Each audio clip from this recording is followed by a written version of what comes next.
Subscribe करें और bell दबाएं ताकि कोई खबर रह न जाए।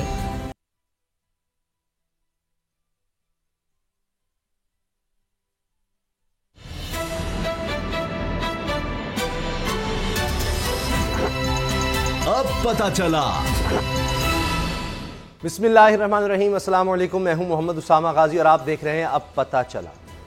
पाकिस्तान की सियासत में इस वक्त फॉरेन फंडिंग केस की गूंज बढ़ती जा रही है। ऑपोजिशन इस केस की सूरत हुकूमत पर क़यामत ढाने के सपने देख रही है। सबसे ज्यादा ख्वाहिश मौलाना फजलुर रहमान के दिल में मचल रही है, लेकिन दिल के ये अरमान ना आज़ादी मार्च में पूरे हुए, ना आज की APC में इसकी कोई सूरत नजर आई, बल्कि उल्टा लेने के देने पड़ गए हैं। सच तो यह है कि मौलाना के प्लान A, B के बाद C भी नाकाम हो गए हैं। आज की APC में मरियम नवाज ने शिरकत ना की, असफंद यार वली आए नहीं, शहबाज शरीफ तो पहले ही मुल्क से बाहर हैं, बिलावल भुट्टो आज बैठे तो मौलाना फजलुर रहमान के साथ थे, लेकिन हकीकत यह है कि वो मौलाना फजलुर रहमान के साथ बिल्कुल नहीं। मौलाना फजलुर रहमान एक तरफ एहतजाज की चूरन बेच रहे हैं और दूसरी तरफ पसे पर्दा मुज़ाकरात का चक्कर भी चला रहे हैं। आज बिलावल भुट्टो ने APC के बाद होने वाली मीडिया टॉक में इस दोगली पॉलिसी की धज्जियां मौलाना के सामने उड़ाकर रखनी। कहा पसे पर्दा राबते किसी सूरत कबूल नहीं। बिलावल भुट्टो के इन अल्फाज का असर मौलाना फजलुर रहमान ने अपनी जुबानदानी के हुनर से कम करने की कोशिश की, लेकिन बात नहीं बन सकी। सच ये है कि मौलाना फजलुर रहमान के इन्हीं जाती मफादात के चक्कर ने अपोजिशन को उनकी इमामत दिल से कबूल करने से रोक रखा है। इसीलिए मौलाना फजलुर रहमान जितनी मर्जी धमकियां दें, जितने बड़े मर्जी दावे करें, हुकूमत को इसकी जरा बराबर परवाह नहीं। इमरान खान दूसरे मामलात को सुलझाने में उलझे हैं। बड़ी तब्दीली की खबरें गर्म हैं। पंजाब काबीना पर फिर तब्दीली की तलवार चलने की अफवाहें हैं। इस हवाले से बाबर डोगर साहब के पास बड़ी खबरें हैं, उनसे पहले हम बात करेंगे। बाबर डोगर साहब भी हैं, असद खरल साहब भी हैं, लेकिन बाबर डोगर साहब, जो खबर आपने और असद खरल साहब ने कल दी थी, आज वो सच साबित हुई। नोटिफिकेशन भी आ गया और लगता है कि जो बाकी बातें आपने की थी वो भी अगले चंद घंटों में नजर आ जाएंगी। आज बड़ी खबर क्या है आपके पास, ये जो बड़ी तब्दीली आ रही है उनके बारे में? उसामा साहब, कैबिनेट में तो रीशफल हो ही रहा है, लेकिन जो एडमिनिस्ट्रेटिव रीशफल हो रहा था, जिस तरह चीफ सेक्रेटरी तो लग गए हैं, मेजर आजम सुलेमान जो है वो कल अपना चार्ज ले लेंगे चीफ सेक्रेटरी पंजाब का, और पंजाब में एक बहुत बड़ा रेला आएगा ट्रांसफर पोस्टिंग का। कल या परसों एक और बड़ी रीशफल होगी, वो है IG पंजाब चेंज हो रहे हैं। जो कैप्टन रिटायर्ड आरिफ नवाज है, उनकी जगह जो है शैब दस्तगीर साहब जो है उनको IG लगाया जा रहा है, और शैब दस्तगीर जो है वो पुलिस फाउंडेशन के हेड हैं इस वक्त, और इसके साथ KPK के जो IG हैं उनकी तो मुद्दत मुलाजमत जो है वो पूरी हो रही है, तो उनकी जगह ताहिर साहब जो है उनको IG KPK लगाया जा रहा है, और शैब दस्तगीर जो हैं वो पंजाब के जो हैं वो IG लग रहे हैं। जो मेरी इतलात हैं, जो मुझे अभी तक पता चला, जो मेरे चूहों ने मुझे रिपोर्ट दी है कि शैब दस्तगीर का नाम मंजूर हो चुका है, अप्रूवल हो चुकी है, और अगले 2-3 दिन में ये भी एक नया नोटिफिकेशन आ जाएगा। और उसके बाद फिर पंजाब में पुलिस का भी ट्रांसफर पोस्टिंग का एक रेला आएगा। लेकिन अभी तक बहुत सारे ऐसे सेक्रेटरीज हैं पंजाब में जिनको सूबा बदर किया जा रहा है। बहुत सारे ऐसे लोग थे जिन पे ये इल्ज़ाम था कि वो डबल गेम कर रहे हैं। बहुत सारी ब्यूरोक्रेट्स ऐसे थे जो डबल गेम कर रहे थे, वो PMLN के साथ भी लॉयल थे और इस गवर्नमेंट में भी आला पोस्टें लेके बैठे हुए थे। कल रात को लेट नाइट उन सारी लिस्टें मंगवाई गई। एक ऑफिसर पे ग्रेड 19 से 22 तक के एक ऑफिसर पे डिस्कशन हुई, उसकी परफॉर्मेंस की वैल्यूएशन हुई, और अल्टीमेटली तकरीबन 200 के करीब ऐसे ऑफिसर्स हैं जिनकी रीशफल होगी, और उनमें से बेतहाशा ऐसे हैं जिनको सुबह बदर किया जाएगा। तो सूबे में सेक्रेटरीज या कमिश्नर जो हैं उनमें अफरा तफरी है, हर कोई परेशान बैठा हुआ है कि उसके साथ क्या होने वाला है, क्योंकि पहले भी ये डिसीजन लिया गया था आज से 1 साल पहले कि बहुत सारे ऐसे लोग हैं जिनको सुबह बदर करना है, लेकिन वो डिसीजन जो था वो इम्प्लीमेंट नहीं हो सका। वो जो मुख्तलिफ लॉबीज जो थी उन्होंने अपना काम किया और वो रुक गया। तो अब मेरी इतलात ये है कि वो लिस्ट फाइनल हो चुकी है। कल जो नए चीफ सेक्रेटरी आएंगे तो उस लिस्ट को इम्प्लीमेंट कर दिया जाएगा, और 200-250 अफसरान जो हैं उनकी गाड़ पछाड़ यहाँ पर होगी। जी खरल साहब, ये अब जिस तरह बाबर डोगर साहब कह रहे हैं, पहले भी आप दोनों की खबर बिल्कुल आज देखा गया कि वही चीफ सेक्रेटरी साहब लगाए गए हैं जिनका आपने बाकायदा लाइव प्रोग्राम में साथ साथ बताया था कि मेजर रिटायर्ड आजम सुलेमान साहब हैं और उनको लगाया जा रहा है, फिर आपने कहा भी कि अभी नोटिफिकेशन नहीं आया, जब आएगा तब देखेंगे। तो आज क्या खबरें आपके पास? बाबर डॉक्टर साहब ने तो बता दिया किस तरह से काट पिछाड़ हो रही है, तो कुछ खबरें मेरे पास भी इस हवाले से हैं कि कई वजीर तो बिल्कुल काम ही नहीं कर रहे थे, अगर कोई एक वजारत है तो देख दूसरी वजारत की तरफ रहे। देखिए, चूँकि मैं जिस तरह बाबर डोगर साहब ने की है और जिस तरीके से हंगामी बुनियादों पर एक तब्दीलियाँ और इंतज़ामी वालों से नहीं, काबीना के अंदर भी तब्दीलियाँ जो है वो भी देखने में आ रही हैं और बड़ी तब्दीलियाँ आ रही हैं और बड़ी एक मेजर काबीना के अंदर भी रिशफलिंग आ रही। इस तरह वफाकी वज़ीर कानून और इंसाफ जस्टिस फ़रोग नसीम साहब के जो हवाले से, उनके इस्तीफे के हवाले से, बैरिस्टर जो है फ़रोग नसीम जो कि इत्तेहादी है, MKM से उनका तल्लुक़ है। और इस वक्त अगर देखा जाए तो हुकूमत के हवाले से बहुत सी अहम लेजिस्लेशंस जो थी, उनके बिल थे जो कि आर्डिनेंस की शक्ल में आए, फिर उसके बाद वापस हुए, आपस में जो कंसेंसस हुआ। तो डोगर साहब जो बात कह रहे हैं बिल्कुल इसमें बहुत सारी ऐसी चीज़ें हैं। ये बातें जो है, मैं चूँकि इस्लामाबाद से तकरीबन आज सारा दिन रहा हूँ, सुप्रीम कोर्ट में भी और मुख्तलिफ जो है वजारतों में, डिवीज़न और जो दफातर में, तो वहाँ पे जो बहुत सारी एक तो रीशफलिंग के हवाले से अदम यकीनी जो है ब्यूरोक्रेसी में है फेडरल लेवल पे, पंजाब के अंदर, क्योंकि ये रीशफलिंग जो है इसका इम्पैक्ट सिर्फ पंजाब में नहीं आएगा, ये ओवरऑल एक बहुत बड़ी, ये ना अगर देखा जाए, शायद डोगर साहब भी से में भी एग्री करें कि पाकिस्तान की तारीख में, मतलब ये नहीं मैं कहता बहुत बड़ी, लेकिन बहुत बड़ी एक गैर मामूली रीशफलिंग इसमें होगी, क्योंकि इसका इम्पैक्ट जो आएगा ना, क्योंकि फेडरल में भी गवर्नमेंट PTI की है और पंजाब में भी PTI की है, KPK में भी PTI की है। ये तीन तो यानी एक पूरा कंपोनेंट के फाकी पंजाब, KPK और बलूचिस्तान में भी आलमोस्ट समझे कि वो, और ये आलमोस्ट सूबों में जो बड़े ओहदों पे फायज होते हैं वो भी फाकी हुकूमत के लोग जिनको खिदमात लेती हैं सूबाई हुकूमतें।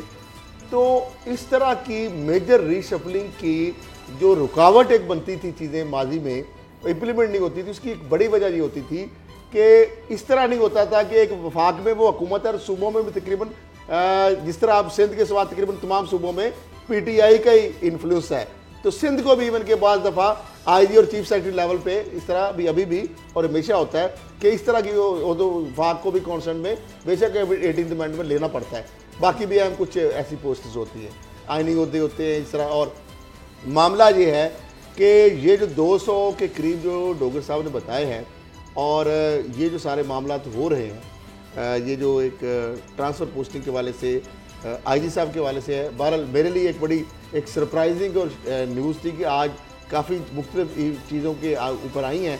अब डोगर साहब ने बात की है, मेरे एक सरप्राइजिंग है ताहिर पंजाब IG साहब की तब्दीली के हवाले से, जो शोएब दस्तगीर साहब का नाम उन्होंने कहा है, ज़ाहिर बात है हतमी फैसला हुकूमत ने करना होता है।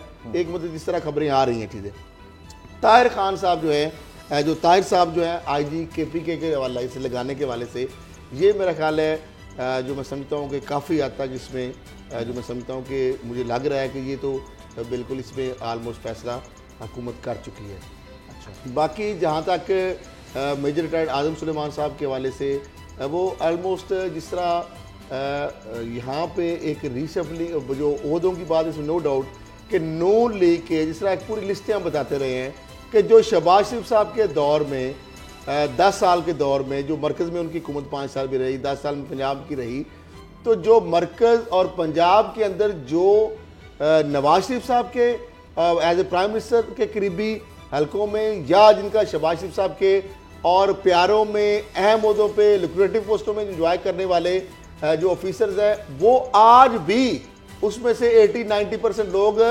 उसी तरह ही इंजॉय कर रहे हैं, सिवाय 2-3 लोग जो नैब को जिनको पकड़ा है, फवाद और आहद और जो 2-3 लोग जो पकड़े हुए हैं। ठीक है, आगे आ गया मामला के अब ये जो चीज़ें इससे होंगी, ये जो सारे मामला होंगे, अब ये रीशफलिंग जो है यानी खास तौर पे उसमें मैं एक चीज़ बता दूं कि इमरान खान साहब जो है वो बाबर वो भी ये कर चुके थे कि ब्यूरोक्रेसी उनसे कोऑपरेट नहीं कर रही। इस गवर्नमेंट का सबसे बड़ा गिला ये था कि ब्यूरोक्रेसी हमारे साथ कोऑपरेट नहीं कर रही। पिछले 1.5 महीने से गवर्नमेंट ने एक एक्सरसाइज की, हर ऑफिसर जो था उसकी परफॉर्मेंस की वैल्यूएशन की। एजेंसी से रिपोर्ट मांगी गई, 3 एजेंसियों की रिपोर्टें जो थी वो हर एक के साथ लगाई गई। कल जब आदम सुलेमान, हमने इसमें यहाँ पर ब्रेक किया था कि आदम सुलेमान को भी उस मीटिंग में बुलाया गया, बिठाया गया, जिसमें प्रिंसिपल सेक्रेटरी हैं और सीएम है। सही। तो वहां पर तमाम ऑफिसर्स की रात को वैल्यूएशन की गई और आज आदम सुलेमान का नोटिफिकेशन हो गया है। कल जो है आप देखिएगा वो चार्ज लेंगे और तकरीबन 200 के करीब ऑफिसर जो हैं कल वो उनको उड़ा दिया जाएगा। 200 के करीब ग्रेड 19 से ग्रेड 22 के करीब ये ऑफिसर्स हैं। इम्पैक्ट क्या है और उनमें से बेताशिया से जिनको सुबह बदल भी किया जाएगा। बेताशिया इसमें एक और जो इम्प्लीमेंटेशन है इसमें ज्यादा हो सकता है। पहले ये होता था फड्डा पड़ जाता था, किसी को वफाक जो है वो मांगता था, सुबह सरेंडर नहीं करते थे, बाज दफा वफाक से सुबह मांगता था, क्योंकि हुकूमतें अगर मुख्तलिफ होती थी तो वो एक इम्प्लीमेंटेशन डॉक्टर साहब वो भी खड्डर क्रिएट होती थी। अच्छा, एक और भी अब जो ब्यूरोक्रेसी इसलिए डरी हुई है कि पंजाब मेजर जो पूरे पंजाब पाकिस्तान का तकरीबन खप जाती है 80% तो इधर ब्यूरोक्रेसी और वफाक में भी उनकी है।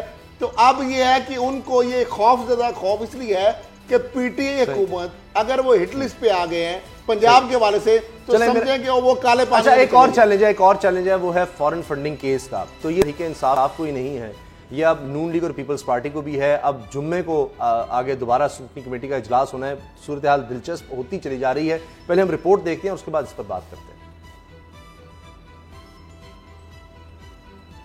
और जिस तरह अभी हम आपको रिपोर्ट में भी दिखाएंगे कि हर तरफ से ऐसे लग रहा है कि अब उनको लग रहा है कि जी हम जीत जाएंगे, तहरीक इंसाफ कहती है जी हम सुरखरू होंगे, और उसके बाद नून लीग का ख्याल है हम बच जाएंगे, पीपल्स पार्टी का ख्याल है हमें भी कुछ नहीं होगा। पीपल्स पार्टी को भी 2 दिन दिए गए हैं इलेक्शन कमीशन की जानिब से कि आप अपना जवाब तो दाखिल करवाएं, लेकिन किसने क्या कहा, क्या हुआ, इस रिपोर्ट में देखिए।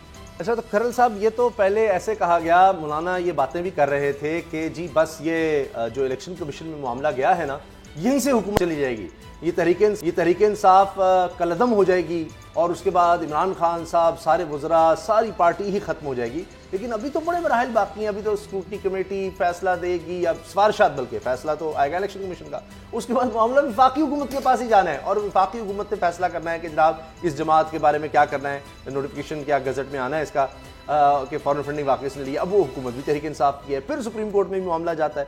तो ये इतना खौफ और ये सारा क्यों फैलाया फिर हुकूमत के खिलाफ अपोजिशन जमातों ने? देखिए, फॉरेन फंडिंग के हवाले से एक तो जिस तरह आपने देखा कि वो सारे प्लान जितने ABC है तो चूरन बेचने के लिए वो होप लगाई थी उन्होंने कि शायद इसके अंदर इमरान खान साहब को और आवाम को चंद कुछ हफ्तों के लिए, कुछ महीनों के लिए एक कहानी या ट्रक की बत्ती पे लगाया जाएगा। लेकिन मेरा ख्याल यहाँ पे भी ये मामला उल्ट जा रहा है। मैं आपको ये बता रहा हूँ, ये उल्टे पाँव उल्टा इनको मेरा ख्याल है शायद भागने न पड़ जाए। ये बजाय ये तो हालांकि केस था ये अकबर एस बाबर जो PTI के जो मेंबर हैं उनकी तरफ से, लेकिन ये अब्दुल्ला दवाना वाले भी लोग चले गए वहाँ पे, शायद यहाँ से अब कोई तेल निकल आए, तो उसमें पीपल्स पार्टी वाले और दीगर। अब स्क्रूटनी कमेटी ने जो फ़र्क हबीब जो उनके MNA PTI के, और ये हम पहले दिन से भी अक्रॉस द बोर्ड जो भी बात है, अकाउंटेबिलिटी है, फॉरेन फंडिंग की छानबीन है या लोकल फंडिंग की, मतलब पार्टी फंडिंग की बेसिकली बात है ना, फॉरेन या लोकल या वो तो अब जो भी उसके अंदर है फंडिंग का ट्रांसपेरेंट तरीके से एक सिस्टम होना चाहिए ताकि पता चले। और सबसे बड़ी बात यह है कि पार्टी फंड तो लिया, टिकटें बेची जाती 2-2 करोड़ की, मुख्तलिफ ब्राइब के तौर पर पार्टी फंड लिए जाते हैं और उसके ऊपर लिए जाते रहते हैं, लेकिन पार्टी फंड का जो एक्चुअल मामला है वो पार्टी फंडिंग का कोई हिसाब। अभी जिस तरह आपने देखा एक हंगामी ही इसको कहेंगे कि प्रेस कॉन्फ्रेंस हो रही थी और उसमें वज़रा भी थे, 2 बहुत अहम, शेख रशीद साहब भी उसमें थे, शफकत महमूद साहब भी थे, और फिर आपने देखा कि जिनका काम है एहतसाब के मामलात को देखना, शहजाद अकबर, वो भी मौजूद थे।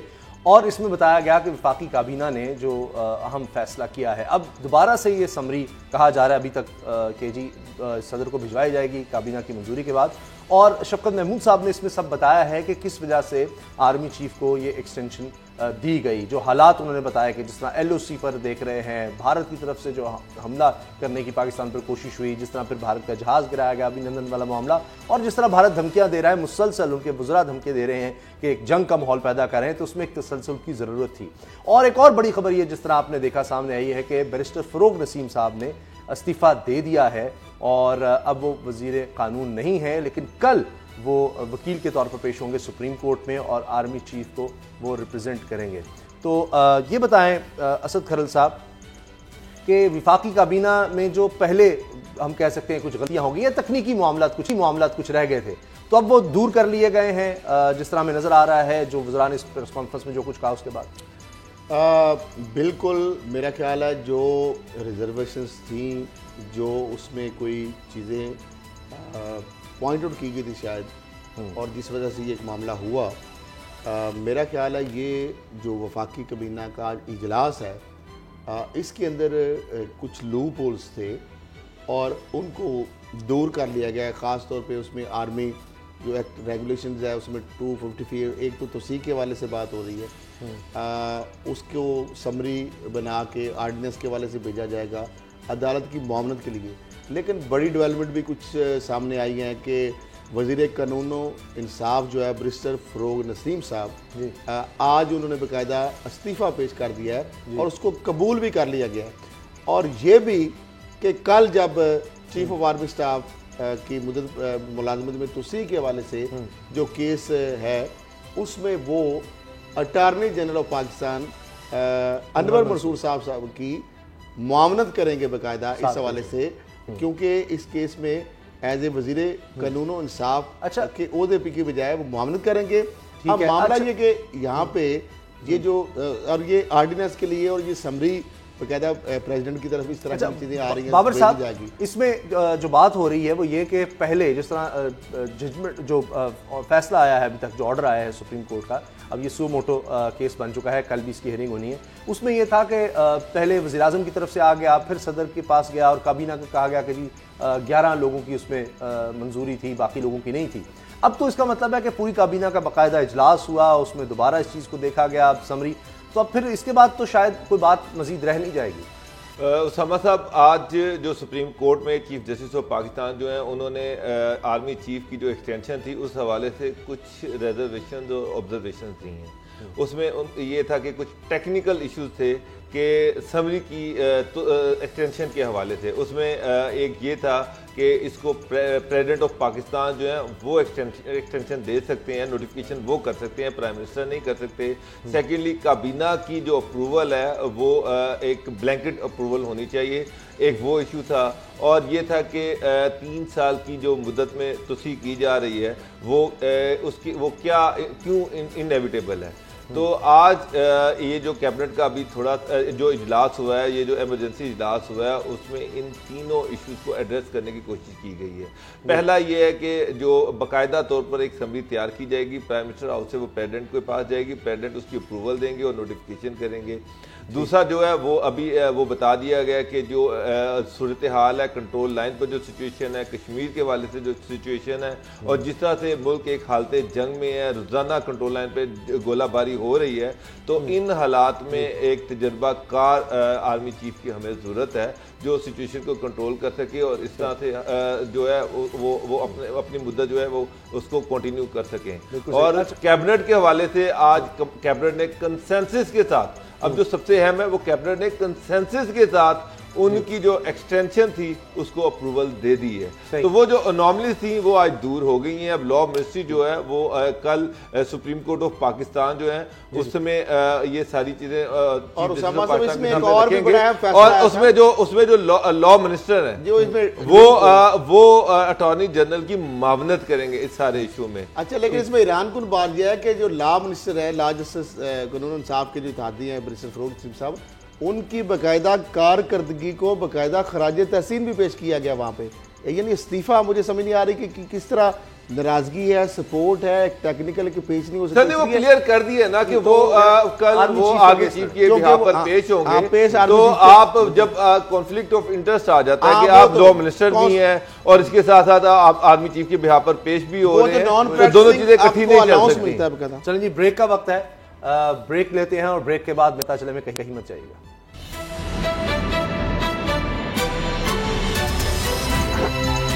अब पता चला।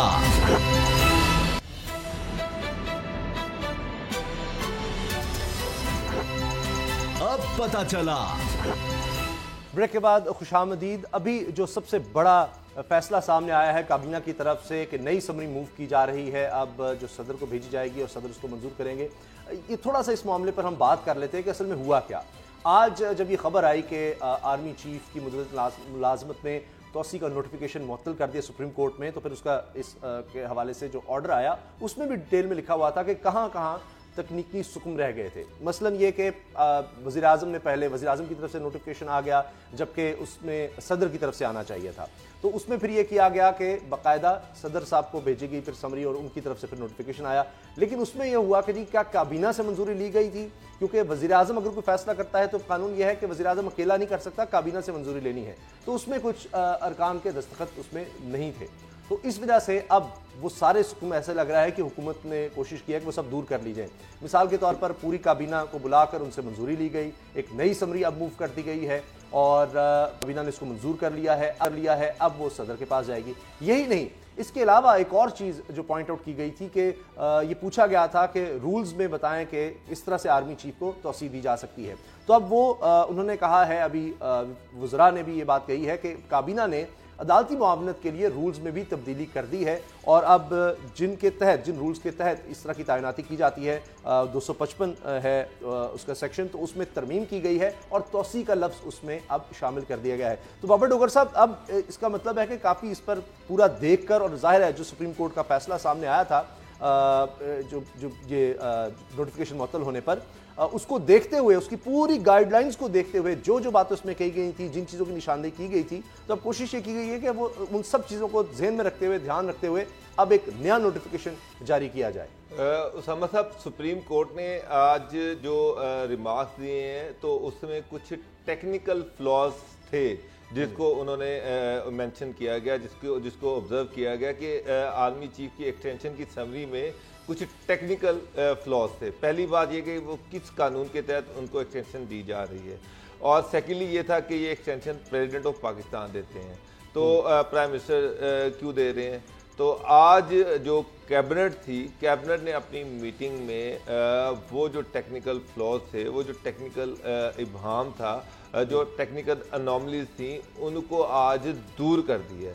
अब कैबिनेट जो है वो जो अमेंडमेंट्स की गई हैं डिफेंस एक्ट में, उसको आज कैबिनेट ने अप्रूव है। अब ये प्रेसिडेंट के पास जाएंगी, प्रेसिडेंट उसकी अप्रूवल दे देंगे। अप्रूवल जब दे देंगे तो जो टेक्निकल अनॉमलीज थी वो ख़त्म हो जाएंगी। तो मिनिस्ट्री ऑफ लॉ जो है वो फिर कल एक समरी तैयार करके अटॉर्नी जनरल के ज़रिए से वो जो चीफ जस्टिस के सामने पेश की जाएंगी कि ये वो टेक्निकल फ्लॉज थे जिनको रिमूव कर दिया गया, जहाँ किसी अमेंडमेंट की ज़रूरत थी उसको अमेंड कर दिया गया है, और उसमें से समरी में से, नोटिफिकेशन में से जो भी लीगल अनॉमलीज थी उनको खत्म कर दिया गया, दूर कर दिया गया। तो वो जो सुकम पाए जा रहे थे उन सुकमों को खत्म करके तो इसको फ्रेश समरी जो है वो आज अप्रूवल के बाद कल उसको कोर्ट में पेश कर दिया। अच्छा, एक लिहाज से तो ये अच्छा हो गया असद खरल साहब कि पहले ही सारे मामला सामने आ गए, जो कल को शायद कोई और बात आ सकती थी, जी क्या हुआ, कैसे हुआ,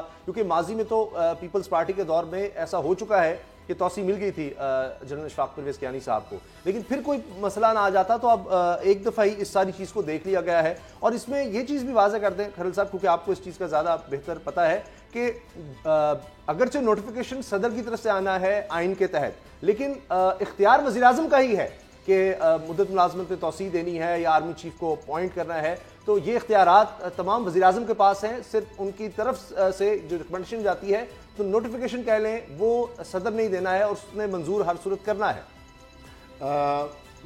थोड़ा सा मैं आपको डिफरेंस बता दूं। जी जनरल इशफाक परवेज कियानी साहब की जो एक्सटेंशन हुई थी मुद्दत मुलाजमत में, उससे के बाद, क्योंकि जो आर्मी चीफ की तकर्री है वो चीफ एग्जीक्यूटिव का क्या इख्तियार है, सर्विस चीफ जो है उनके हवाले से भी आर्टिकल जो अच्छा, फिर उसके बाद जो समरी है वो हमेशा एडवाइस जो प्राइम मिनिस्टर है उनकी एडवाइस, प्राइम मिनिस्टर एडवाइस भेजते हैं और प्रेसिडेंट ऑफ पाकिस्तान जो है उनकी जानब से समरी जो है नोटिफिकेशन आता है on the advice of prime minister. सही, यहाँ पे थोड़ा सा उल्ट मामला हो गया।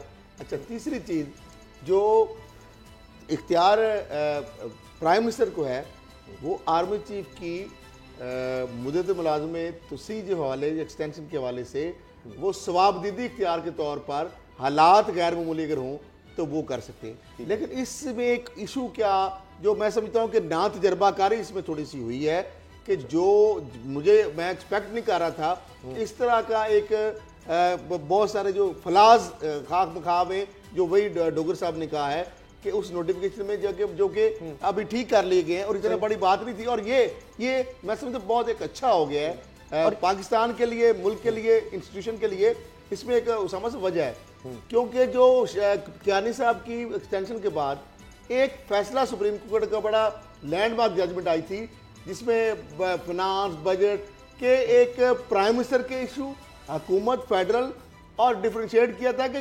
Collective decision of the cabinet.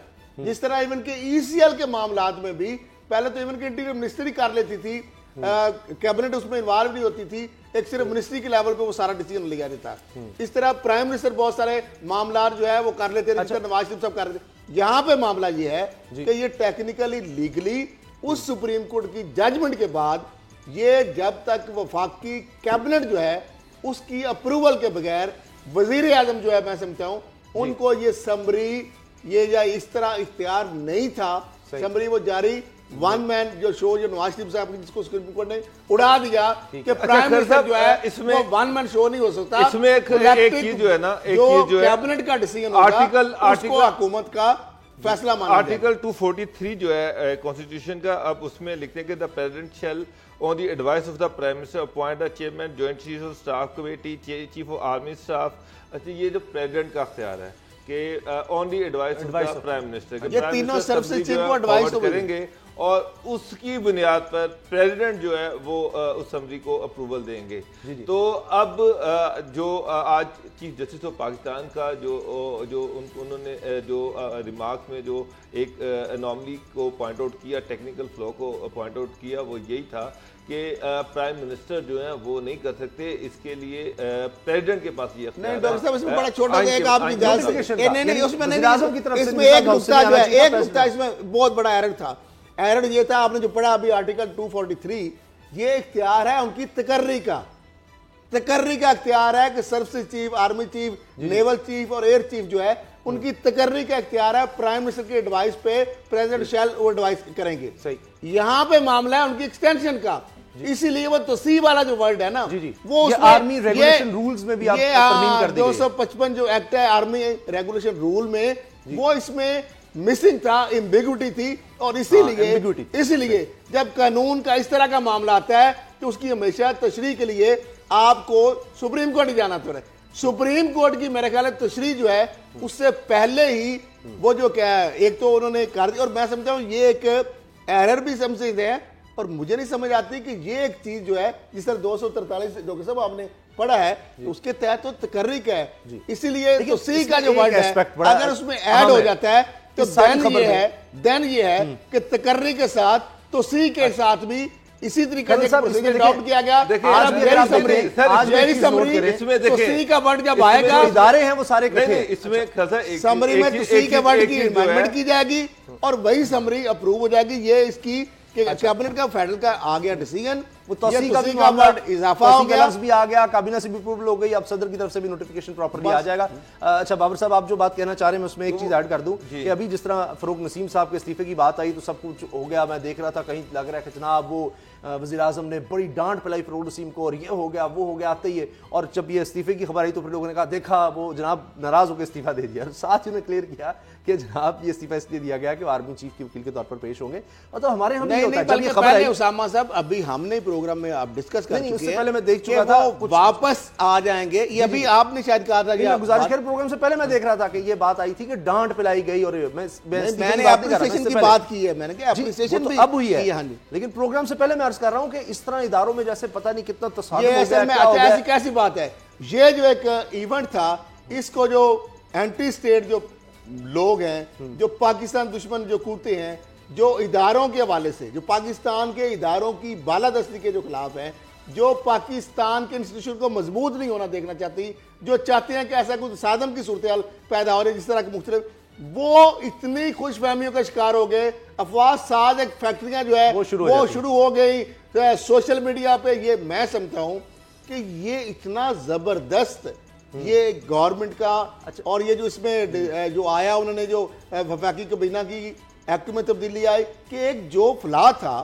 Usama साहब, एक फलाह था वो दूर मेरा ख्याल है अगर किया गया है तो इसमें इदारे जो सुप्रीम कोर्ट ने एक एरर था और मैं समझता हूँ बड़ा अच्छा मामला है। हुकूमत ने बड़ा एक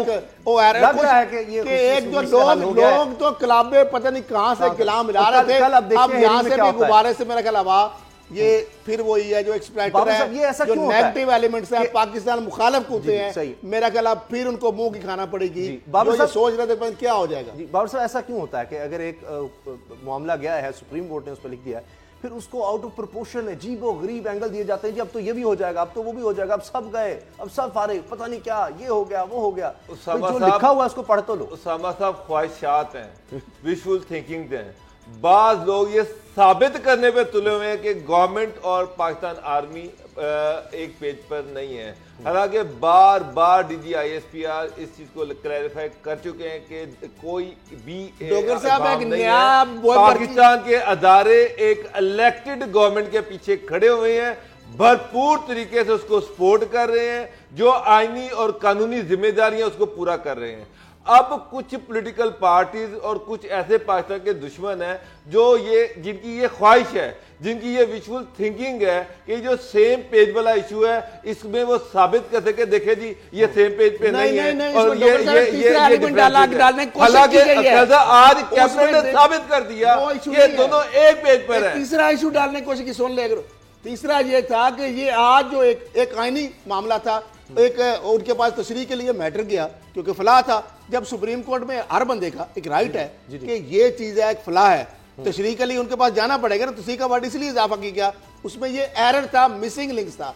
लेकिन जिस तरह इसको कहा गया कि अब आर्मी और अदलिया, chief justice versus chief justice, यानी लोगों ने जो नेगेटिव अनासर है उन्होंने इसके ऊपर ऐसे राय के पहाड़ बनाने की शुरू किए। लेकिन मैं समझता हूं इसमें किसी तरफ से कोई गलत नहीं चीज इसमें हुई। सुप्रीम कोर्ट ने जो काम किया अच्छी बात है, इदारे के वाले समझ इसमें और सुप्रीम कोर्ट ने उसमें टेक्निकल फ्लॉज थे और वो मान लिए, निशानदेही कर दी, कैबिनेट ने उसको मान लिया और जो गलतियां थी उसको रेक्टिफाई कर लिया और जो काबीना का जो रोल था जिसमें कोई इबाम पाया जा रहा था वो इबाम जो है वो खत्म हो गया। लगा के पता नहीं किस तरीके से वो कहां ख्वाब सुहाने और क्या पहले उन्होंने सेम पे जो मेरा ख्याल है कि आप उन्होंने कहा अदलिया और ये हेड ऑन आ गए जी आर्मी ऐसे सारे इदारों को यानी इंस्टीट्यूशन को आपस में हेड ऑन करने के लिए एक बेपरकियां उड़ाई गई, मुख्तलिफ अफवाह। वैसे उनको बड़ी मायूसी हुई होगी कैबिनेट का जो आज डिसीजन था, जो कैबिनेट ने फैसले किए और जिस तरह से इन तमाम फ्लॉज को उन्होंने मानकर उस सारे भाम को खत्म कर दिए, सारे भाम को खत्म कर दिया। तो मेरा से कि बहुत सारे ऐसे लोग होंगे जिनको शदीद मायूसी हुई। ये बहुत अच्छी बात है कि अब लग यही रहा है कि मामला जो हैं वो कुछ उसलूबी से तय कर लिए हैं, काबीना ने, वज़ीर आज़म, सदर सब की तरफ से हो गया और जो इबाम थे, जो टेक्निकल फ्लॉज नजर आ रही सुप्रीम कोर्ट ने भी की थी, वो भी दूर कर लिए गए हैं। तो मुझे लगता है कि एक दफ़ा फिर वो उन एलिमेंट्स को नाकामी होगी जो कभी कहते रहे कि हम ऐसे नहीं आ गए, ये अब जाएगा काम, ये सब खत्म हो जाएगा, सारा ऐसे हो जाएगा, वो हो जाएगा। और कभी भारत की तरफ से भी होता था जी देखें ये क्या हो गया, वो क्या होगा। तो एक दफ़ा फिर इंशाल्लाह मुझे लगता है कि वो जो पाकिस्तान के खिलाफ, पाकिस्तान के इदारों के खिलाफ बात करते हैं, इनके टकराव की बात करते हैं, उनको इंशाल्लाह फिर नाकामी का ही सामना होगा। प्रोग्राम देखने का बहुत शुक्रिया, इजाज़त दीजिए, अल्लाह हाफ़िज़।